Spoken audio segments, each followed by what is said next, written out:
the Feywild 17 years ago. Queen Calicari, how may I serve she of the endless summers? Elenora, my fiery one, have you heard rumors of creatures entering the Feywild of late? Yes, my queen. I have investigated, but they are stealthy, and I suspect that they may be coming from below. Surely not. We have treaty with Lolth. She would not dare. Is that a spider? My queen, get down!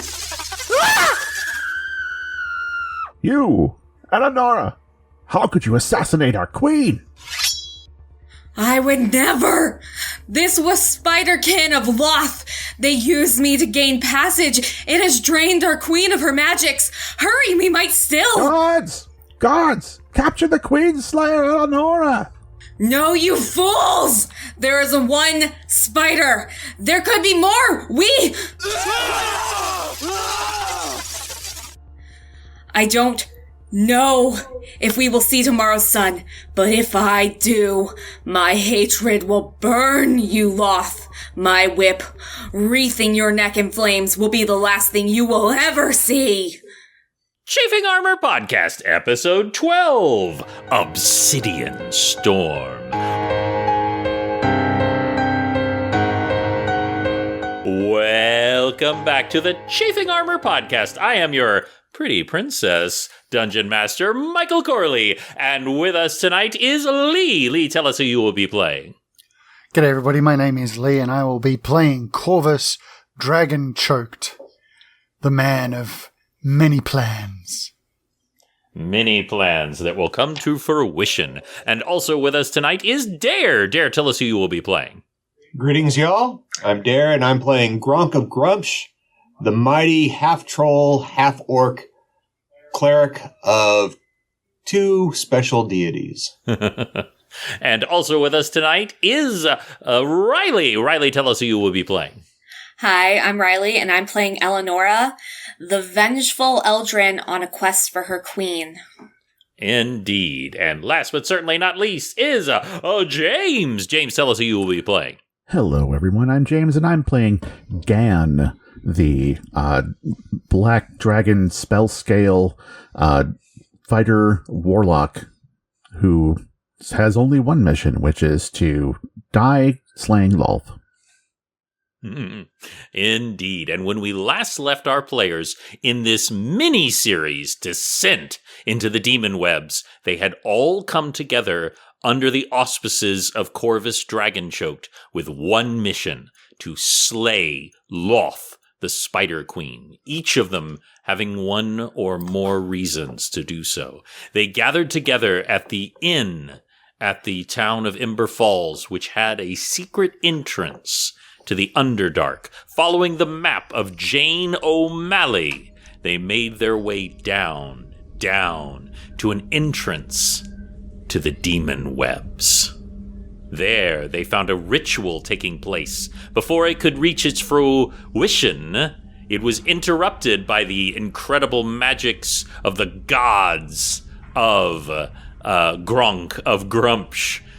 They were discovered and managed to save, at least for the time being, the drow assassin known as Zuana, who had briefly worked with Gan when he was first freed. We now have the players have seemingly defeated a very large cohort of drow, taken the defeated form of Lady Corvus, cleric of Lolth, and hurled her onto the obsidian dais, where her blood splattered.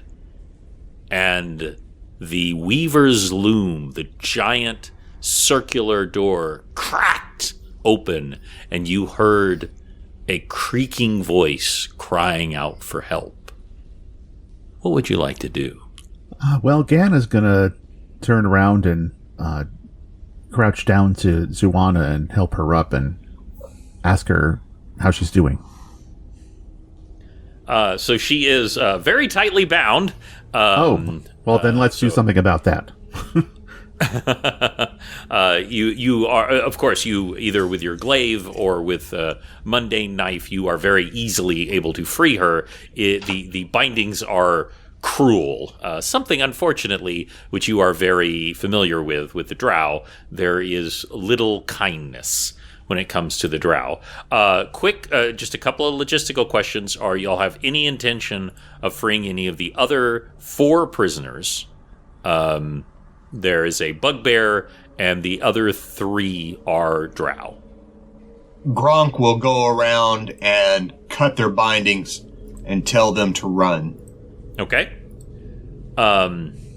Gronk and Gan. I would like you both to make a reflex saving throw, please. Oh, dear.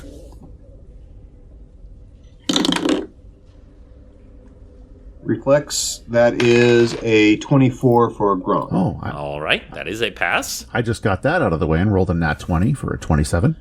Oh, okay. It was a very good thing that you both made that. Let me just say, because something is about to happen. First of all, doubly good thing that you decided to get Zuana off immediately. So you threw, I believe it was it you, Corvus, that threw Lady Corvus? Against his better judgment, yes. Yes, against better judgment, yes. Where she splattered onto the obsidian dais. And as you all correctly surmised, it was the blood that activated this ritual, or whatever you may call it. This ritual is about one of the very few things that all drow seek: power. And as you look up, Lady Corvus is slowly floating up before you. Her eyes are glowing a brilliant green as the power of Loth suffuses her, as the ceremony of the fighting spiders gives her the power as the victor. The other person in the ceremony, who is somewhat dead now, would have shared it with her, but she gets it all. And as you watch, the ground beneath you, and there are spires shooting up, is flowing out from the dais and is turning to obsidian. As you do, let me make a 1d4 roll here. That is a 3. That sucks to be them.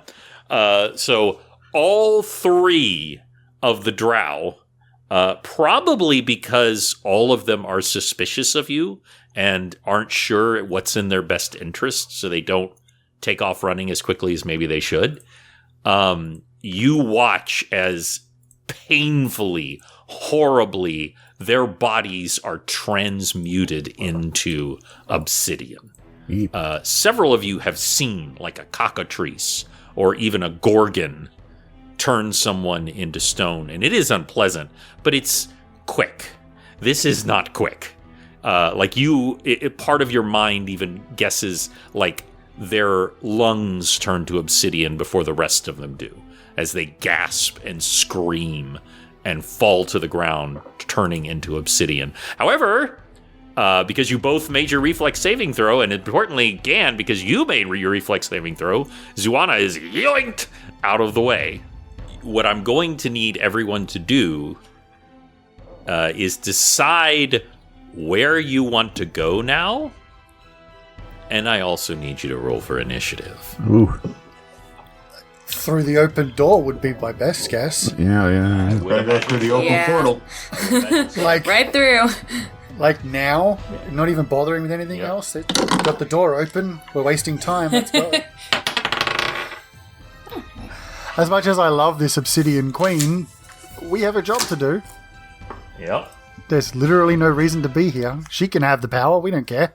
Her goddess will be dead soon anyway. True.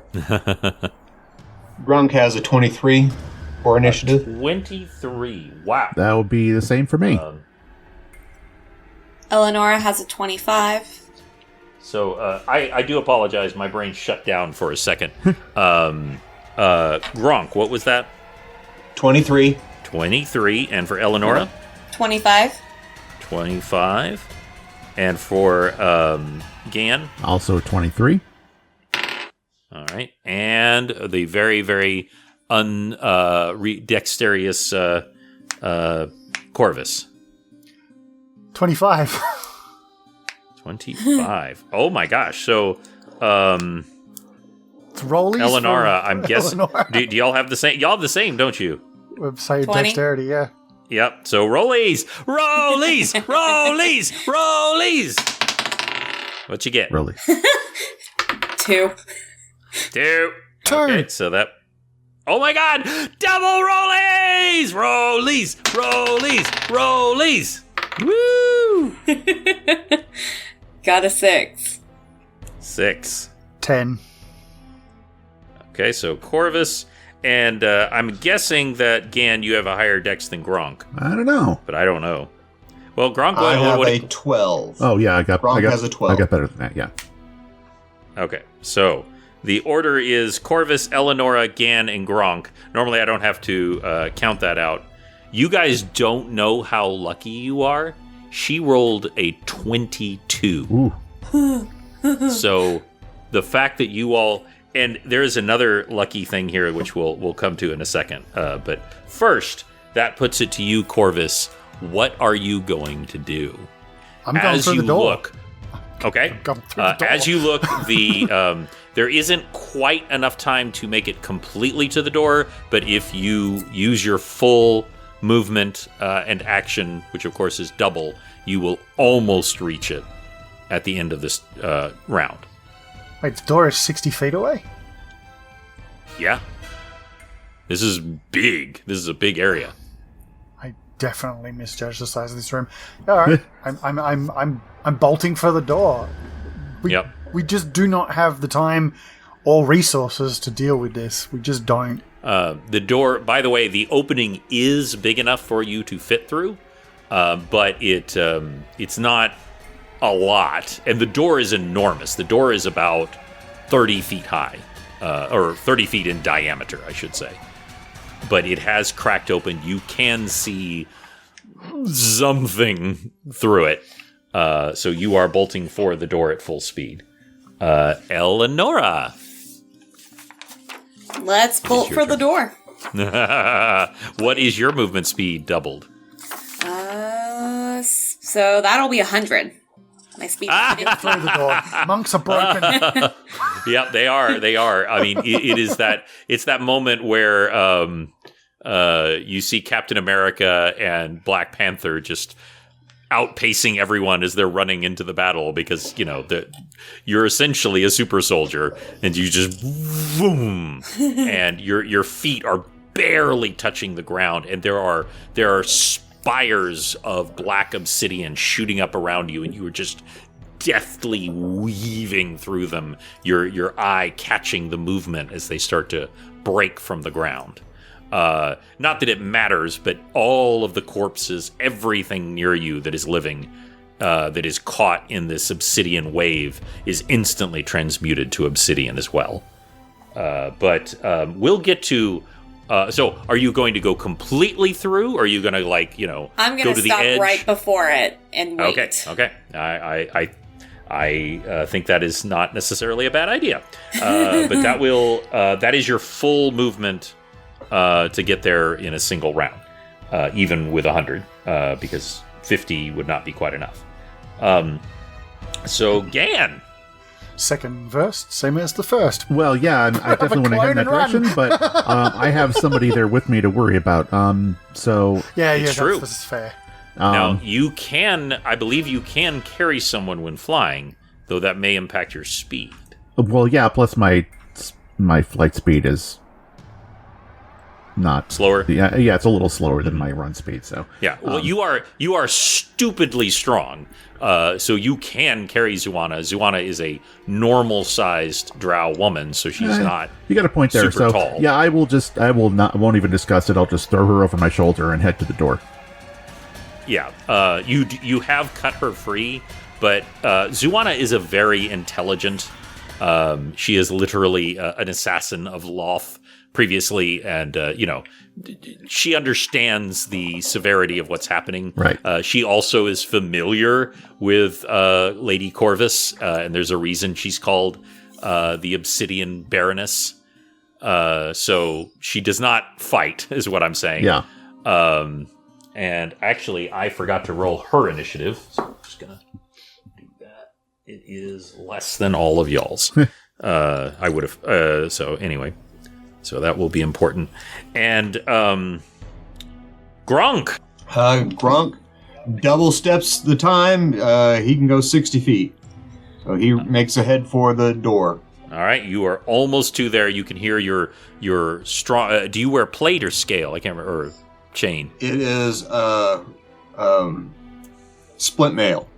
Splint mail, that's right. It is just there is a resonant sound. There is a way to move in heavy armor where you're at least not terrifyingly loud, but when you're booking it, the sound is like cannon fire as you boom, boom, boom. Banging of pans, yeah. Absolutely. And you are just booking it, even with your incredible resistances and even with your incredible stamina, you feel like the first trickle of sweat start to come out as you're because no matter how tough you are, running in full armor sucks. But you are very, very strong, so you're making the way. And it's Mr. What's his face? I'm sorry, Mr. What's his face? Is that? Oh my God, that might be a very, very big get. Enid Blyton, Mr. What's his face? I am sorry. I know. I have no idea what you're talking about. I assumed you were talking about like a character in the game, and I was like, oh. No. No one knows about the faraway tree. No. There's a character in it called Mr. What's His Face, who's no one knows his name, not even him, but he's dressed entirely in pots and pans. Oh. There's also a Marvel joke character who always wears a pot on his head. I want to say he showed up in one Irving Forbush. Thank you very much. I did know that, but I didn't have it handy. So anyway, Irving Forbush is not there, but Lady Corvus is, and it is her turn.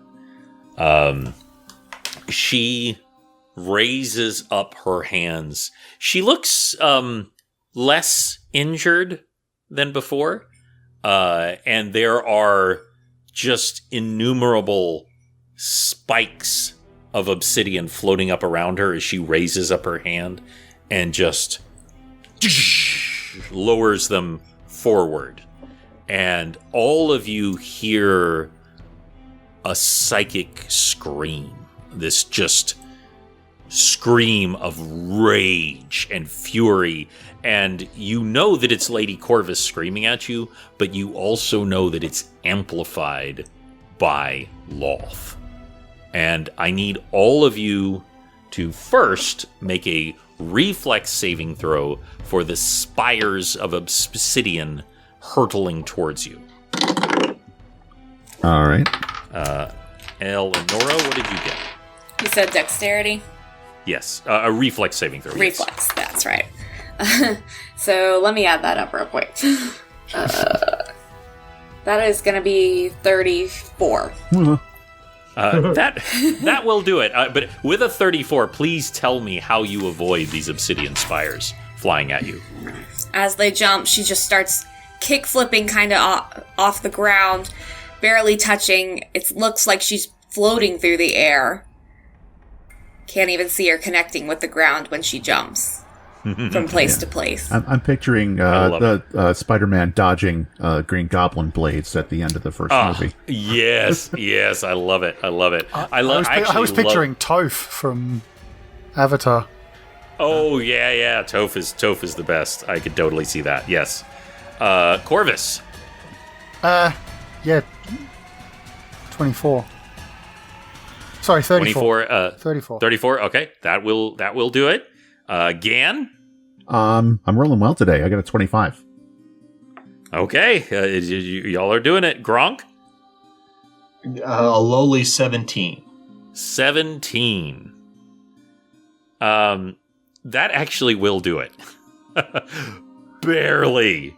One of them explodes right next to you. Like I said, y'all got right up to the edge. You actually see a tiny chunk of your armor turn to obsidian, but it doesn't seem to spread. Like just this just grain of this hits the side of your armor, and it just, but it stops.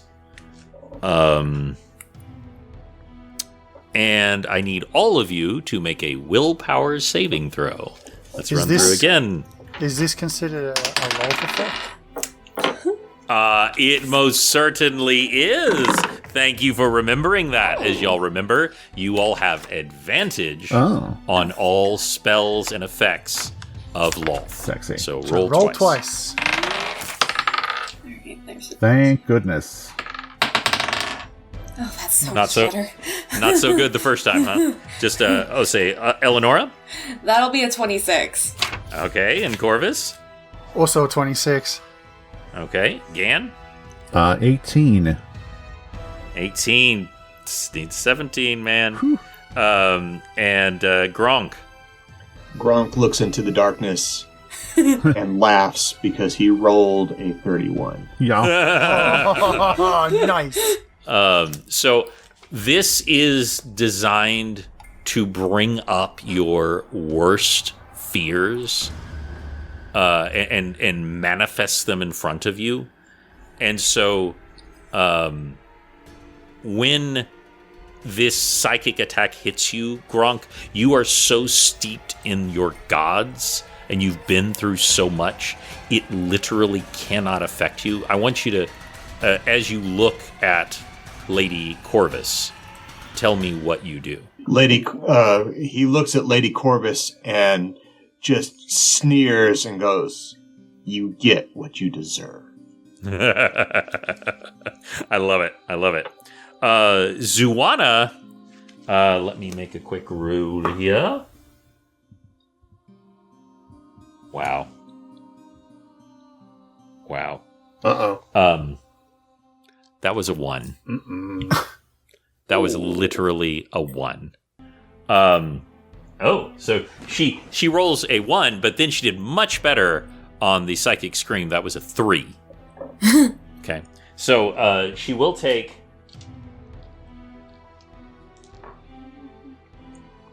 Doesn't matter how much psychic damage she takes. Traveling with Osakai was worse. 36 points of psychic damage as she lets back a scream, but much more importantly, as you are holding her, Gan, her left leg is beginning to turn to obsidian. Oh. Now, and she is not having a good time of it. It seems extremely painful as that happens. Also, this is very, very fortunate. So I mentioned that you, Corvus, rolled a 1 during the last episode, and I forgot to do something about it. This was what that 1 was about. Bravely and with great purpose, the 3 kobolds begin to clamber out of Mimi. We're here to help, boss! They come clambering out. That is actually their entire attack. They are actually, because their turn... This is how the 2 things that were lucky, okay? So 1, if they had rolled ahead of you, which was unlikely but could happen, they would have literally stepped onto the obsidian. So that didn't happen. Secondly, they were immune to the psychic attack while they were inside Mimi. So they were unaffected by the psychic attack. But now you have 3 kobolds climbing out of your backpack, brandishing their weapons and claiming that they're going to help. And they are now out of your backpack. Let's go back to you, Corvus. It is your turn. You have reached the lip of the Weaver's Loom. A hot, just acrid wind is wafting out from this little sliver. It's about 3 feet at the thickest point. And you can just kind of see a dull red beyond it. What would you like to do? Wrap all 3 kobolds on the head with a knuckle. Okay. And point through the door. So, like, just to get their attention. Just to get, just to kind of knock, knock, knock, that way. Okay. Yeah. Yeah. I don't need you to roll to knock, knock, knock. But I would like you to make a persuasion or intimidate check. Oh, okay. I could do that. I will half shift into my raven form. Okay. To influence the intimidation. Just like my talons start to show and my face gets a little more corvid-like. Mm-hmm. That's 18 plus 8. 26. 6? Yeah. Yep. Let me make just a quick general roll from them. Sorry, plus 6, you fool. So that's 24. Yeah. They actually rolled pretty good. They got a 17, but they ain't doing it. They're like, yeah, what you say, boss? And they skedaddle through the hole. I just want to make one quick roll here. Okay. Just, if they did a critical failure, they would have hit the obsidian, but they didn't. And one by one, they go through. That was so amazing. That should have been catastrophic. And yet, because of pure luck, it wasn't. Okay, sorry. What were you saying? And then just follow through behind them. Okay, you're going to go through. All right, yeah. You do not need to make a roll. The others are pretty much on board as far as I can tell. So, but again, we really don't have time to mess around here. We've got one mission. We shouldn't get distracted. Agreed. And that will bring it to Elenora. Do I think that one lady's gonna make it over here, or is she gonna die? You don't know. She is rapidly transmuting. All right, I'm gonna run over to her and go help them. Okay. What kind of help? Of course, you're all pretty close to each other, so the movement speed is negligible. But what action are you going to do?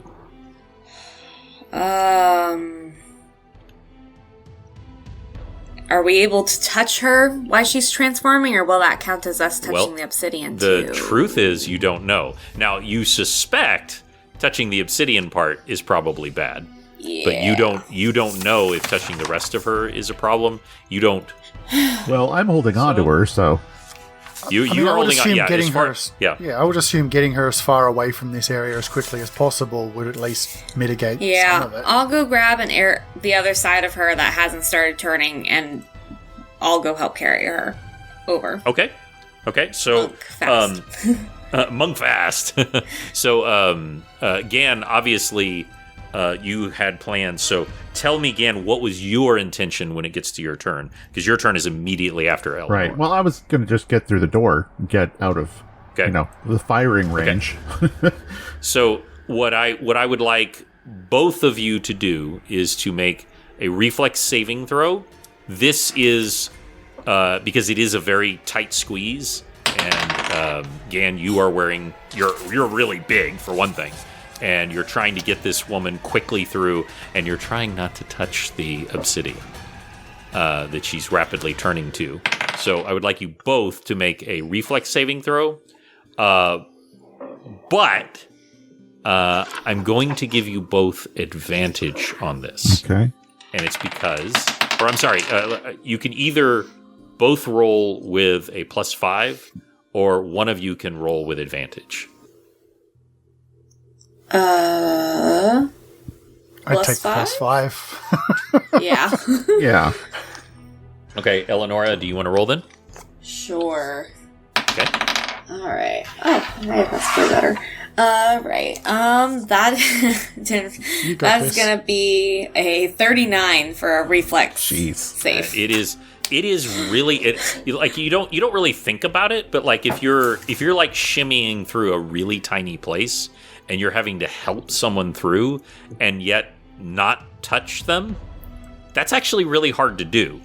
But you are an extremely skilled monk. Gan, you are an extremely skilled fighter warlock, and you just make it work. And Gan, there's a moment, Gan, where you're like, oh, am I going to get stuck in here? Because you're just so broad and beefy and everything, and you're in full armor. But you make it through. And that will bring it to Gronk. Gronk will just stomp his way on through the door behind him. Okay. Gronk, I just want you to roll a natural 20. Just let me know if you get a 1. I will roll a natural 20 as you command. Or roll a 20-sided dice, I mean. Straight, unmodified is an 11. 11. Okay. I just want to see if you got a 1. 1 means you got stuck.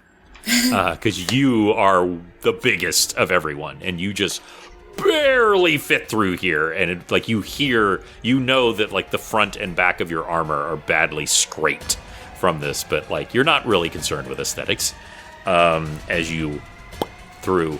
And you just hear this deafening cry of rage, and obsidian shards come flying at all of you. And you as you look back, you see these shards coming right towards the Weaver's loom, and then boom, you are all in a void. There is mist. There seems to be a ground. You can't see it, but there seems to be a ground. There is gravity. You don't think you're in the astral plane. But you are in a featureless void. You hear a scream because Zuwana is turning to obsidian. Oh, it's continuing to spread? Anything... What's that? It's continuing to spread? Yes. Oh, boy. Well, I'm going to set her down. Stopped. So I don't come into contact with it because, just in case we can't stop it. That is very smart. That is very smart. Gronk, could you help her? Gronk walks over, takes the holy spear of St. Cuthbert, the spear of disruption, and casts Dispel Magic. That's a natural 20, so that's a 30 total. So what does it look like when using the power of your god, you stop this obsidian transverse? This should remove any curse. So this glow of the green eye of Grumsh and the gold of St. Cuthbert's shield combines in this greenish gold glow that travels up Gronk's arm, down through the spear, and bathes her in a golden green glow that flushes down her body and should push out the curse and effectively reverse anything that has happened to her. And that is exactly, it's already up to her chest, and it's starting to move to her heart, and you can hear her gasping, and this almost this rocky noise coming out of her lungs when you just take your hand and you just push forward with the power of your god, and there's a moment where it halts, and it is you and your god versus Lady Corvus and Loth, and her power is supercharged by this ceremony, but your god is very good at disruption, and you just push back, and there's a and the obsidian just flakes off of her as if, instead of her transmuting, as if it was just a thin coating on side of her, and she collapses to the ground, panting in clearly having been in extreme pain. But she seems to be okay. And Gronk continues to lean down to her face and is here. You are now indebted to me, and you will tell me everything you know about where we are. You just say the sweetest things, don't you? Gan, can you pull him off me, please? You could probably back up a little bit. She's not going anywhere. That is fine. She is not going anywhere before she helps us. That's right. She's not going anywhere, says a new voice. It is light. It is masculine. It is feminine. It is very playful. And a figure is emerging from the shadows. Because right now, you're not anywhere at all. Welcome to my realm. And he steps through, or she, or they, and a just very aged, weather-worn green cloak is pulled back, and you see a face that is young and old and haggard and fresh and all the things in between. Welcome. You may call me the Traveler. And that's where we'll end! Chafing Armor, episode 12. Great job, everyone. Cool. Very good. Excellent. Great job. Not dying. All it would have taken was one roll. Just one roll, you guys. One. And you guys just freaking just powered through. And good reminder, by the way, about your resistances. There are bonuses to your Gaius. And definitely that 10 extra hit points, along with your advantage against the effects of Loth, are going to become increasingly important. What also is important is supporting this podcast. Dare, tell people how they can do that. Greetings, everyone. We have a Patreon, and we would love for you to join us there. We have extra content. Our esteemed Dungeon Master has made many reels and shorts for you to peruse. We have extra content for you to enjoy. We'd love for you to come and join us on Patreon, where we're building a great community. And I am working on transcribing and novelizing our first story, so that hopefully within the next year we will have a novel available, possibly through a Kickstarter. I am for you so to jazzed. take on that.